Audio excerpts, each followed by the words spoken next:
ഇതൊന്ന് 40 ദിവസം പതിവാക്കിയാൽ ജീവിതം മാറും, ബർക്കത്ത് വരും ഇൻഷാ അല്ലാ. 1. സുബിഹി ഖളാ ആവാതെ നിസ്കരിക്കുക. 2. കൂടെ സുബിഹിന്റെ മുൻപുള്ള 2 റക്അത്ത് സുന്നത്തും കൂടി നിസ്കരിക്കുക. 3. ഒരു 15 മിനിറ്റ് ഖുർആൻ ഓതുക. 4. ഒരു 10 സ്വലാത്ത്, 10 തഹ്ലീൽ, 10 ഇസ്തിഗ്ഫാറും. എന്നിട്ട് വല്ല ആഗ്രഹമുണ്ടെങ്കിൽ റബ്ബിനോട് ദുആ ചെയ്യുക. 5. ശേഷം നിയ്യത്ത് വെക്കുക, ഇന്ന് ഞാൻ തെറ്റൊന്നും ചെയ്യില്ല, റബ്ബേ എന്നെ തെറ്റിലേക്ക് അടുപ്പിക്കല്ലേ എന്ന്. 6. അന്ന് രാവിലെ ഒരു 5 രൂപ ആർക്കെങ്കിലും സദഖ നൽകുക. 7. ബാക്കി 4 വഖത്തും ഖളാ ആക്കാതെ നിസ്കരിക്കുക, എത്ര ജോലി തിരക്കാണെങ്കിലും. 8. ഹറാമായ കൂട്ടുകെട്ട് ഉപേക്ഷിക്കുക, ചാറ്റിംഗ് പോലെയുള്ളത് ഉപേക്ഷിക്കുക. ഓർക്കുക, അതൊക്കെ വെറും താൽക്കാലികം മാത്രമാണ് ട്ടോ. 9.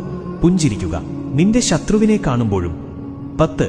കുടുംബക്കാരെ സന്ദർശനം നടത്തുക, വിവരങ്ങൾ അന്വേഷിക്കുക. 11.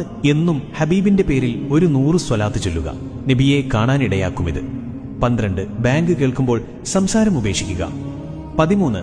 സിനിമ പോലെയുള്ള കാര്യങ്ങൾ ഒഴിവാക്കുക. 14. എന്ത് കാര്യം നിന്നിൽ സംഭവിച്ചാലും റബ്ബിനെ സ്തുതിക്കുക. 15. കാര്യങ്ങൾ മുഴുവൻ റബ്ബിൽ ഏൽപ്പിക്കുക, റബ്ബിന്റെ സഹായത്തിൽ സംശയിക്കാതിരിക്കുക. 16. സലാം വർദ്ധിപ്പിക്കുക. 17. ഭക്ഷണം കഴിക്കുമ്പോൾ ഇനിയും കുറച്ചുകൂടെ കഴിക്കണമെന്ന് തോന്നുമ്പോൾ നിർത്തുക.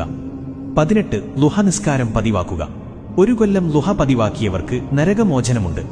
19. സത്യം മാത്രം പറയുക. 20. കിടന്നുറങ്ങുന്ന സമയത്ത് ഞാൻ ഇന്ന് ആർക്കും ബുദ്ധിമുട്ടുണ്ടാക്കിയിട്ടില്ലെന്ന് ഉറപ്പുവരുത്തിയിട്ട് മാത്രം ഉറങ്ങുക, ഉണ്ടെങ്കിൽ പൊരുത്തം ചോദിക്കുക. ഇത് 40 ദിവസം പതിവാക്കിയാൽ ജീവിതം മാറും, ബർക്കത്ത് വരും ഇൻഷാ അല്ലാ. ഈ അറിവ് മറ്റുള്ളവരിലേക്ക് എത്തിക്കാൻ മറക്കല്ലേ ഹബീബേ. ഇന്നു മുതൽ ഈ കാര്യങ്ങൾ ഞാൻ പതിവാക്കും എന്നുള്ളവർ ഒരു ഇൻഷാ അല്ലാ കമന്റ് ഇടണേ. നിങ്ങളുടെ തയ്യാറെടുപ്പ് കണ്ടിട്ട് മറ്റുള്ളവർക്കും ഒരു മോട്ടിവേഷൻ ആയാലോ. ഇൻഷാ അല്ലാ നമ്മുടെ അമലുകളെല്ലാം അല്ലാഹു സ്വീകരിക്കട്ടെ. ആമീൻ യാ റബ്ബൽ ആലമീൻ. അസ്സലാമു അലൈക്കും വറഹ്മത്തുള്ളാഹി വബറകാതുഹു.